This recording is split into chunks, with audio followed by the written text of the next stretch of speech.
Boss fired me just days before my retirement benefits Kicke in after 29 years of service. But we're restructuring. Hope there are no hard feelings. You understand how business works. My name is Frank Delaney, 64 years old, and for 29 years, I kept Crestwood Technologies running. 29 years of showing up at 5:30 a.m., fixing what was broken, training every new hire who walked through those doors. I never took a sick day. I never complained about working weekends.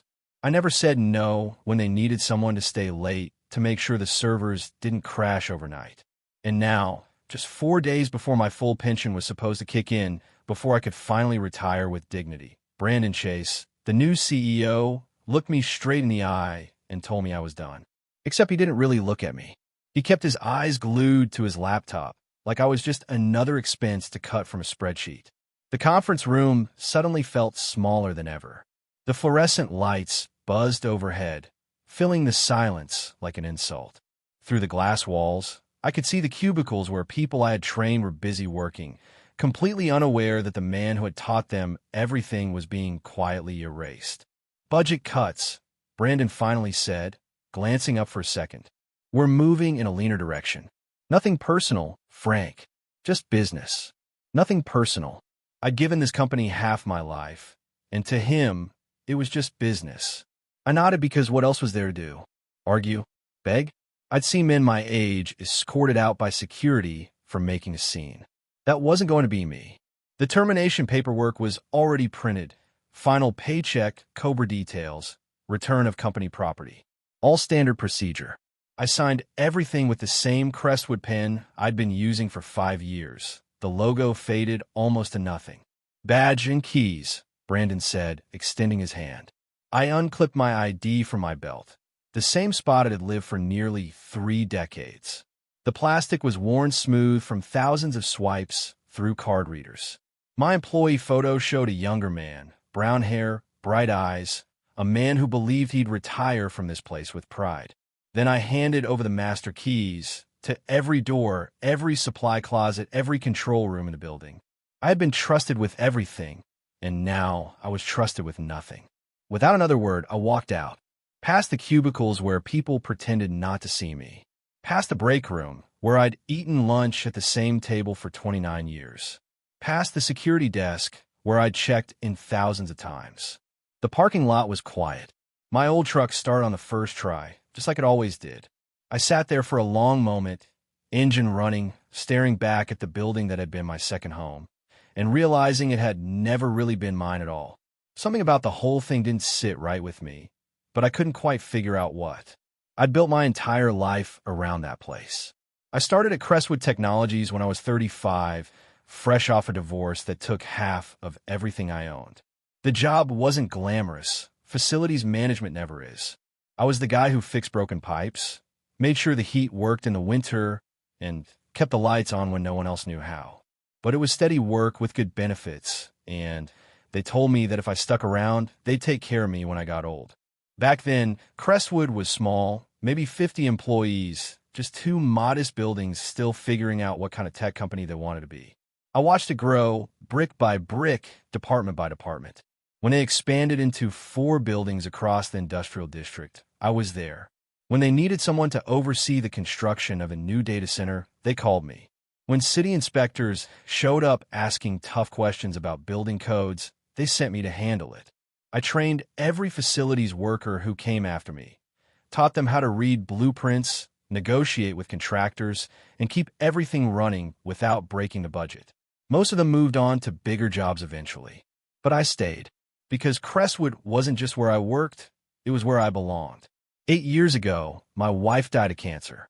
The company's health insurance covered most of the treatments, and the CEO at the time, Brandon's predecessor, let me take all the time I needed for hospital visits and doctor appointments. When she passed, half the office came to her funeral. They were good people. It was a good company. But that changed when Brandon Chase took over 3 years ago. He was young, ambitious, all business degree and buzzwords. He looked at everything like a math problem to be optimized, even the people who had built the company before he'd ever set foot there. He started bringing in consultants to improve operational efficiency and soon he was talking about right-sizing the workforce. The warning signs were there, if I'd wanted to see them. Brandon stopped saying hello in the hallways. He stopped including me in the monthly department meetings. My budget requests came back with questions I'd never been asked before. Why do we need so many maintenance contracts? Could we cut back on safety inspections? Wasn't I getting a little too old to be climbing ladders and crawling around in equipment rooms? At first, I thought he was just asserting himself like every new boss does, making noise, shaking things up before eventually learning how the place really worked. But then there were other things I couldn't quite explain, the kind of things that made my gut twist, even before I realized just how deep the betrayal went. Something about the whole thing gnawed at me. Conversations that went silent the moment I walked into a room. Meetings I was suddenly forgotten to be invited to. And that new kid in facilities, the one asking questions about my job that no new hire had any business asking, I should have seen it coming. Someone had clearly been preparing him to take my place. But I didn't pay attention. I was just 4 days away from my full pension. All I could think about was crossing that finish line. That night, I sat at my kitchen table with the termination paperwork spread in front of me, my life reduced to a few sheets of corporate paper. Something didn't add up. According to my own records, I had 29 years and 11 months of service. According to their paperwork, 29 years and 10 months. Exactly 1 month short of my full pension eligibility. I pulled out my old employee handbook, the one from 15 years ago when they'd updated the retirement policy. It couldn't have been clearer. 30 years of service, or age 65, whichever comes first, qualifies for full benefits. I was 64, with 29 years and 11 months. For more days, and I'd have earned every cent they promised. Then I remembered a company-wide memo Brandon had sent just a month earlier, something about updating benefit calculations. I kept the copy because it seemed important at the time. Effective immediately, it said, all retirement benefit calculations will be based on continuous years of service as defined in the current employee handbook. Employees approaching retirement should review their service records for accuracy. I read it 3 times. Then I pulled out my calculator and a thick folder of old pay stubs, every single one I'd saved for the last 15 years. Holiday pay, overtime, vacation days, sick leave, all meticulously documented. And everything matched my count. 29 years, 11 months, and 26 days. They hadn't miscalculated. They'd lied. Maybe they thought I wouldn't notice. Or maybe they were betting I'd be too tired, too old, too defeated to fight back. I thought about calling Brandon, demanding he fix it. But I could already hear his response, that cold, polite corporate voice explaining how policy updates had changed my eligibility. Calling him would only give him time to cover his tracks. I thought about hiring a lawyer, but lawyers cost money I didn't have. Fighting a billion-dollar company wasn't exactly a retiree's game. Then I remembered Janice O'Connell, Crestwood's former HR director. She'd retired last year after 12 years of keeping the company honest. Sharp as a razor, fair to the bone. I'd heard she was doing consulting work now, helping other companies avoid lawsuits. Her number was still saved in my contacts. I stared at it for a long time.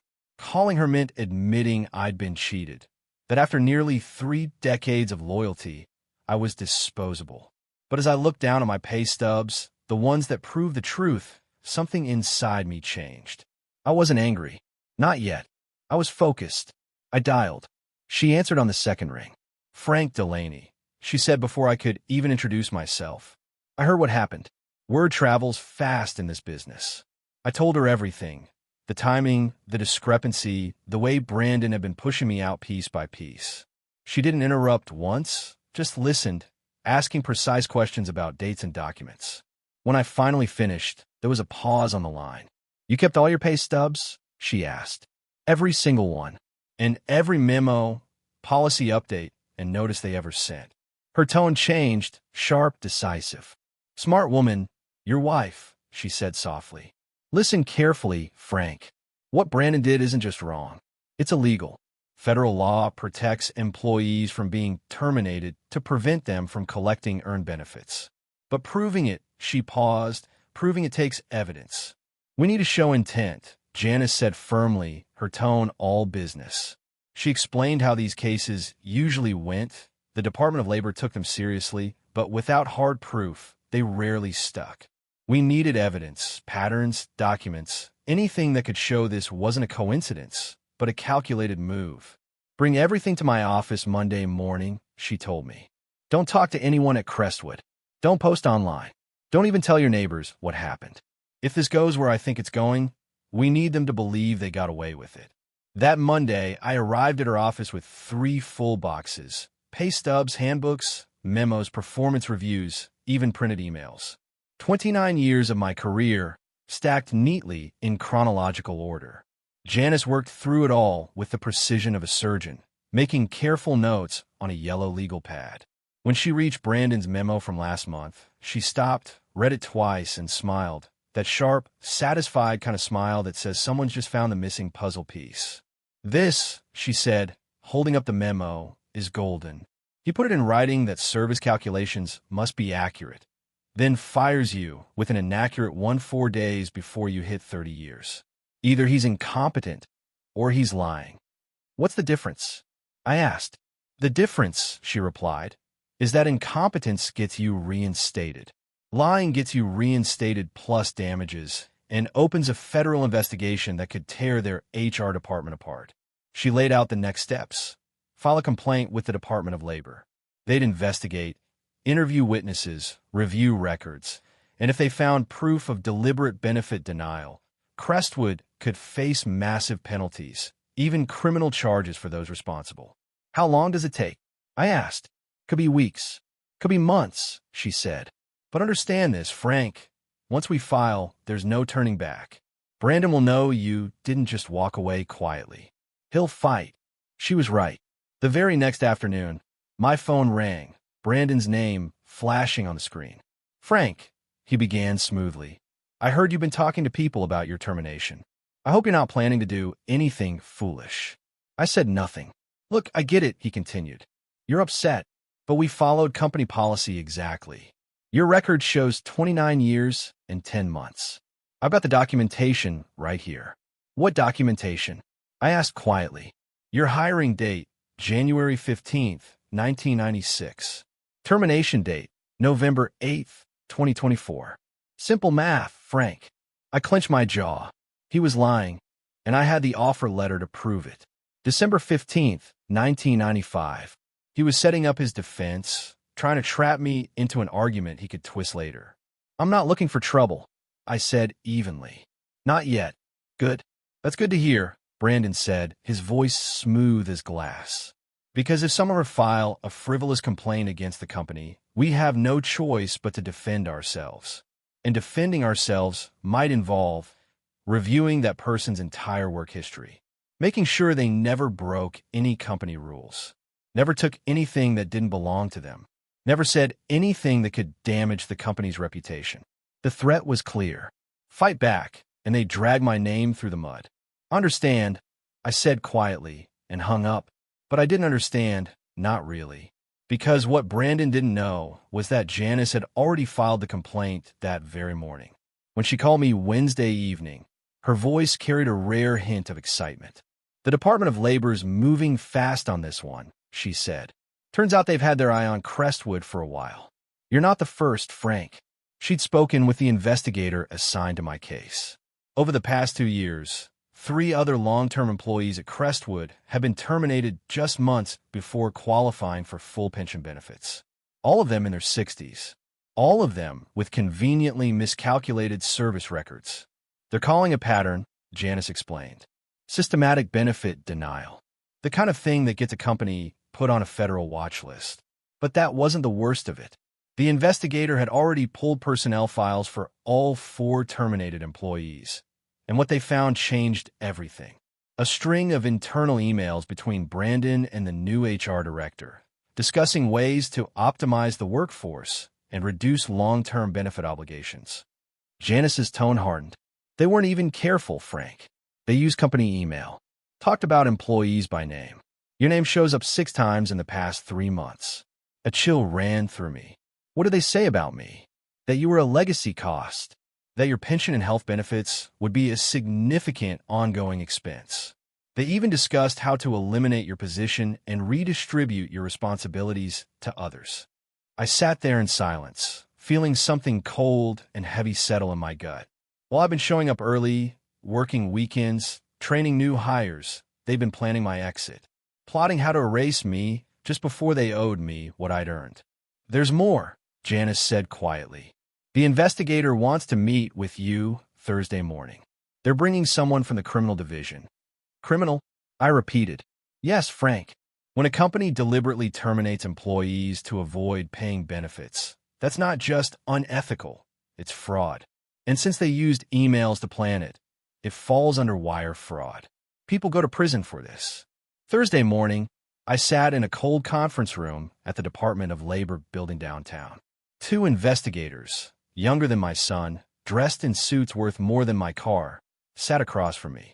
They recorded everything, asking me to recount my employment history year by year. Then they showed me the evidence. The emails were worse than Janice had described. Brandon and the HR director hadn't just discussed my termination. They'd targeted anyone approaching pension eligibility. They called it proactive workforce management. There was even a spreadsheet, a list of names, retirement dates, and projected savings. Mr. Delaney, one of the investigators, said gravely, "Based on what we've reviewed, we believe Crestwood Technologies engaged in a deliberate scheme to defraud multiple employees of their earned benefits. Yours is simply the most recent example." Then he handed me a printed slide from an internal presentation. It was titled Legacy Employee Transition Strategy. And right there in black and white was my name.